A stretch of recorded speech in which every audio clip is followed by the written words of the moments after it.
SBOL, Shard Bugs Online League. It's a challenge week, and I intend to win it.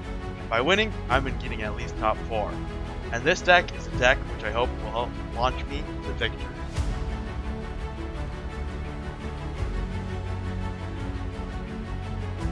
This deck meets the requirement of 2 of the challenges, lower rarities and bounty collector.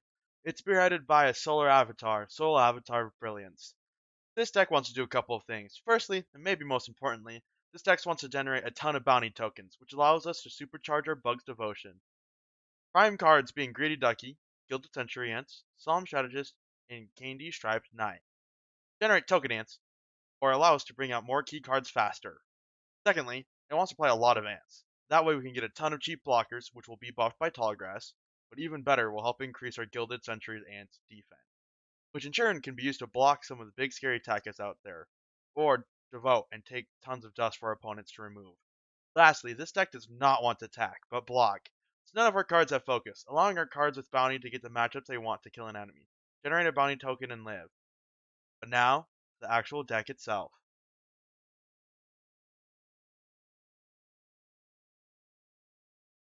Our Cosmic Avatar is going to be Soul Avatar of Brilliance, set 2 avatar per soul.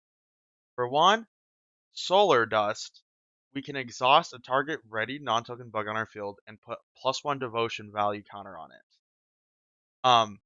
This ability can be paid with bounty tokens, which is amazing. As again, one of this week's challenge is bounty collector, and a lot of our cards have bounty. First off, we have 5 silent soldiers. It has hard shell and bounty 1, and that's what we're really going to use. This card's primarily going to be a blocker. I guess if we really have to, we'll devote for it. But our next card is a Shady Lady. This is going to be great because it allows us to kill those mana dorks and get a juicy bounty from it. And we're going to be running 4 of these. Next, and arguably probably even more importantly, are the Solarian Guards. We're going to have 4 of these, and having bounty 1 and being a 1/2 is great. This allows us to pick off or take hits from early on aggressive cards. But the better part is that this card buffs Gilded Century Ants, and for 2 bounty tokens, once per turn, we can make a 1/1 unaligned warrior token with tunneling, which will give us more bodies on the field, and since it's an ant, will further buff our Gilded Century Ants. Then we have 4 Greedy Duckies.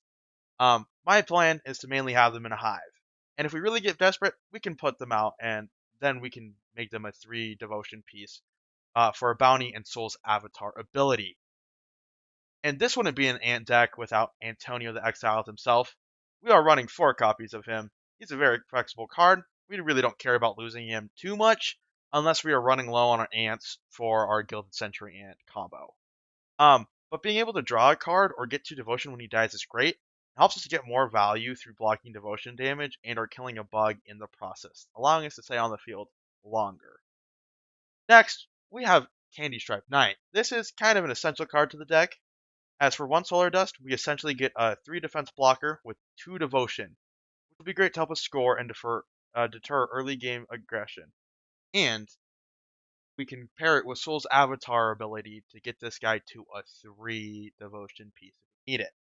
And we'll be running 4 of those.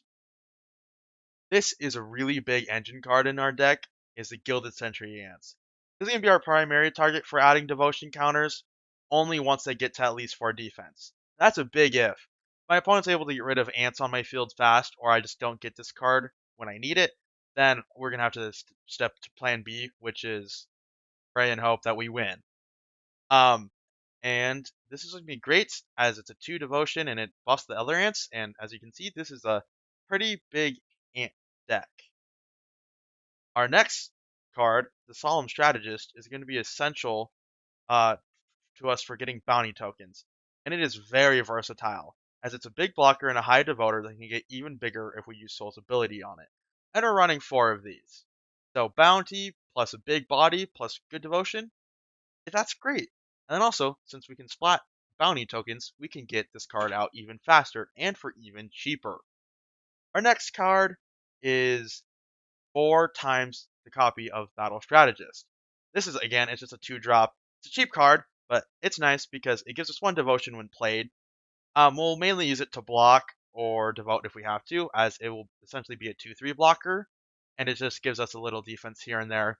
But it will be buffed by Tall Grass, allowing it to be a more aggressive blocking card for only 2 cost.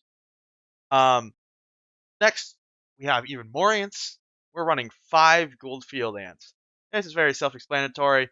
It just really meant to buff Gilded Century ants.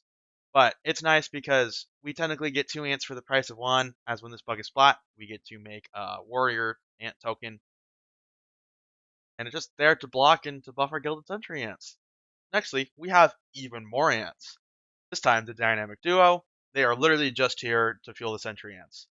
And block or devote if we really need to. And we're going to be running 5 copies of this. Nextly, we are going to be running 2 Tall Grass. This is just really meant to help buff a lot of our cards that need it, such as the ants, allowing our ants to become more nuisances, and for those cheap cards we already have on the field to become a lot stronger and scarier than they already are. We are then going to run 2 Fly Swatters. This is just for removal of those scary Hornet and Stingers out there right now, and also Rinrath or Urama. And then we're going to be running for Good Fortune. This is an amazing card. For 2 costs, we literally get a bounty and a card. So essentially, we're just pretty much paying 1 dust to get a card. This is just going to help us get the hands we need and to also be able to fuel our bounty engine. Next, we have 2 Finder's Fees. This card isn't very essential. It was just more added in there because it seemed fun, and also it was put towards the bounty collector's uh, requirement. For 1 cost, we reveal the top card of our target player's deck, which it could be ours or opponents. I'm going to mainly use it for my opponents because that way I can plan around it. And if it is a bug, I benefit even more because I get the information of what's on the top of their deck, so I'll know what to do. And then if it's a bug, I get 2 free bounty tokens. Lastly, but not least, get the boot. This is just meant here for those special bugs that are scary and could shred this deck to shreds. And this is my deck going into BCP or SBOL Week 23.